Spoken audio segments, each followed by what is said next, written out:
El Evangelio de este domingo tercero.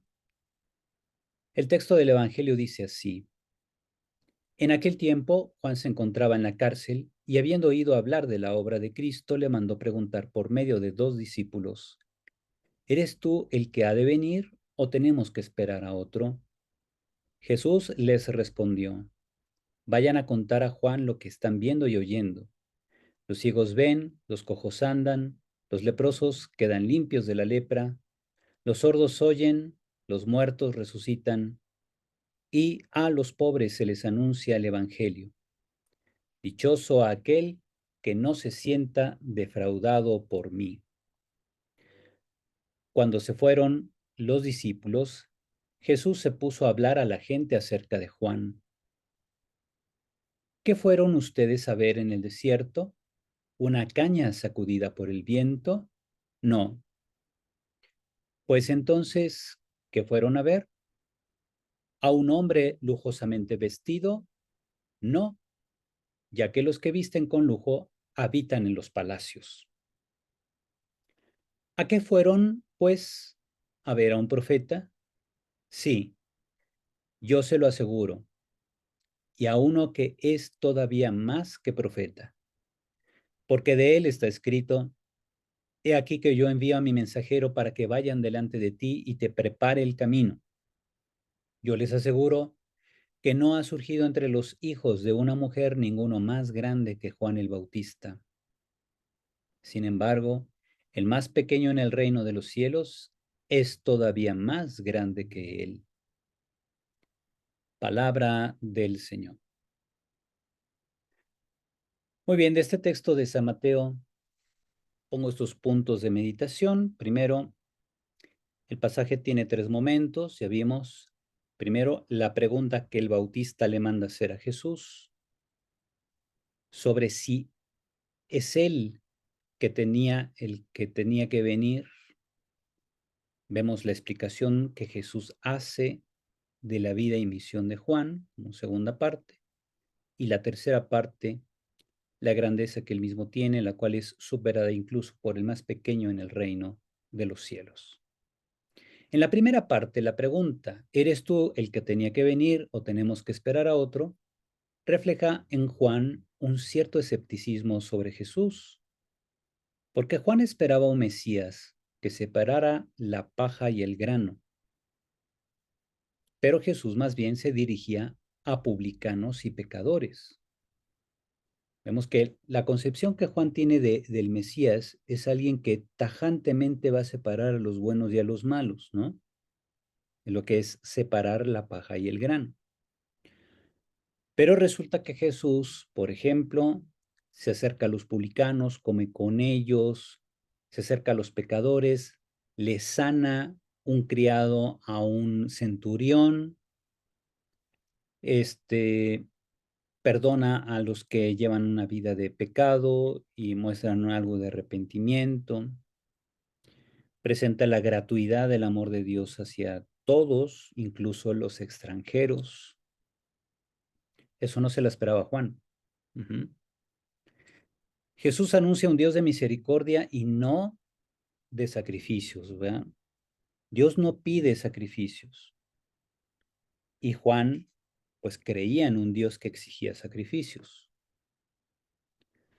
El Dios que anuncia a Jesús hace brillar el sol sobre buenos y malos, mientras que Juan esperaba que el sol saliera solo para los buenos y que los malos debían ser encarcelados. El actuar de Jesús no llenaba las expectativas del Bautista, pero Jesús remite su actuar a varios textos de Isaías e invita a los enviados de Juan y a Juan mismo a que vean y oigan lo que Jesús realiza por los marginados, es decir, sana a ciegos, lisiados y leprosos. Así lo vimos en Isaías 35, primera lectura. También Jesús resucita a los muertos, eso viene en otro pasaje de Isaías 26, 19. Y Jesús anuncia la buena nueva de Dios a los pobres. También se esperaba desde Isaías que el Mesías anunciara la salvación a los pobres. Bien, entonces todo esto lo había predicho Isaías, por lo que el actuar de Jesús está en consonancia con las escrituras sagradas. Por todo esto, Jesús pide que nadie se escandalice de él, como lo hacen quienes no lo entienden y lo rechazan por no cumplir con sus expectativas. Ujú. Bien, tenemos, por ejemplo, ¿quiénes son los que no entienden la acción de Jesús? Escribas, fariseos, saduceos, los, eh, los sacerdotes del templo, ¿se acuerdan? ¿Quiénes más? Incluso muchas veces algunos samaritanos no entienden el actuar de Jesús. Vemos, por tanto, que, ¿qué es lo que hizo Jesús? Rompió con las expectativas de mucha gente. No les cumplió lo que esperaban. Tenía cada uno de ellos un esquema mental del actuar de Dios. Y decían, el Mesías tiene que hacer esto. Así como decían, el Mesías tiene que nacer en Belén. Así también, el Mesías tiene que hacer cumplir la ley de Moisés. El Mesías tiene que enaltecer a Jerusalén sobre sus enemigos. El Mesías tiene que rechazar a los paganos, aquí sobre todo los romanos. Esa era la idea de Juan el Bautista. Imagínense lo que sintió Juan el Bautista cuando se enteró que Jesús había sanado al criado de un centurión. Ujú. ¿Qué habría sentido Juan el Bautista? Una decepción. Ujú. ¿Qué habría sentido Juan el Bautista al enterarse que uno de los 12 era recaudador de impuestos? Que Jesús se había quedado a comer en casa de Mateo, o bien en casa de Zaqueo, si enlazamos con el Evangelio de Lucas. ¿Qué habría sentido Juan el Bautista cuando vio que Jesús, en lugar de hacer que la gente cumpliera la ley de Moisés como signo de arrepentimiento, más bien Jesús mostraba el perdón a los enemigos y exigía el perdón a los enemigos como autenticidad de la recepción del reino? Pues obviamente le quebró la cabeza a Juan el Bautista. No se la esperaba. Por eso le manda a preguntar, ¿eres tú el que habría de venir o tenemos que esperar a otros? O sea, sácanos de esta duda. Ujú.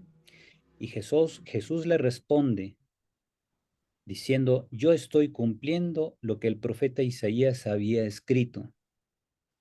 Así que te respondo con eso, te respondo con la misma escritura. Ujú. Qué interesante, ¿verdad? Es una corrección magistral que Jesús hace a Juan el Bautista. Antes de que Juan el Bautista muera, comprende entonces que Jesús es más, infinitamente más, de lo que el mismo Juan esperaba. Ujú. Orientaciones para nuestra vida diaria. Los evangelios muestran cómo Dios rompe con las expectativas y esquemas mentales de la gente, incluso de los profetas, ya lo vimos. Dios rompía los esquemas mentales de gente como Jonás, de gente como Jeremías, ¿verdad? El actuar del Padre por medio de Cristo es siempre coherente con lo predicho por los profetas, Ahí te voy a dar para que pero te saques no las muelas. siempre lo entendemos, Y ¿verdad? abajo. No siempre lo entendemos. Esto es muy interesante porque es fundamental dejarnos corregir por Dios. ¿Cómo estoy llevando mi vida? Debo dejarme corregir por Dios. ¿Cómo estoy entendiendo la acción de Cristo? Hay que dejarse corregir como Juan el Bautista se deja corregir cuando Jesús dice, mira, yo estoy cumpliendo con lo que Isaías decía de mí, lo que decía de la era mesiánica. Y entonces más bien Jesús invita a Juan el Bautista a que se abra a la corrección de las expectativas. Así también todos pertenecemos a tradiciones. Por ejemplo, Juan el Bautista, al parecer, pertenecía a una tradición interpretativa de la ley de Moisés, muy emparentada quizá con los esenios. Los esenios son estos hombres de Qumrán, por ejemplo. No eran los únicos, había muchos esenios por todo Israel. Pero los hombres de Qumrán, que eran esenios, tienen los escritos, sobre todo el libro de la comunidad, con las enseñanzas del maestro de justicia, que fue el fundador de la comunidad de Qumrán, allá por el 135 antes de Cristo.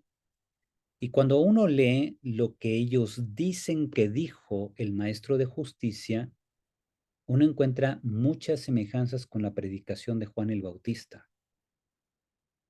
Esperaban el día del Señor, esperaban que Dios pusiera ya el hacha sobre la raíz para cortar de tajo y separar el trigo de la paja, exactamente como Juan lo predica. Eso viene en los escritos de Qumrán. Y esos escritos de Qumrán, fíjense, son al menos unos 165 años antes de que Juan el Bautista empezara a predicar. ¿Mm? Así que tenemos que por esas semejanzas, notamos que había en Israel diversos movimientos apocalípticos que esperaban este tipo de acción divina. Pero llega Jesús y resulta que come con publicanos, perdona a los pecadores, se lleva bien con los extranjeros, incluso con los invasores de Israel. No es que se llevara bien, pero sí les hace favores y todo eso escandalizó a Juan. Pero Jesús le dice, no te escandalices porque mira, yo estoy cumpliendo lo que Isaías había dicho. Así también les decía, nosotros pertenecemos a tradiciones. Por ejemplo, la tradición católica en México no es igual que la tradición católica en Irlanda del Norte, por ejemplo. Son catolicismo, pero tienen matices muy diferentes. Ujú. Por eso siempre es sano cuestionar nuestros propios criterios interpretativos. Es importante no cerrarnos. Si juzgamos a Dios porque las cosas son como nosotros no queremos, pues entonces nosotros estamos mal. Ujú. Si Jesús hubiera encarnado el tipo de Mesías que Juan esperaba, no hubiera abierto la puerta a la conversión ni a la inclusión de los paganos. Ajá.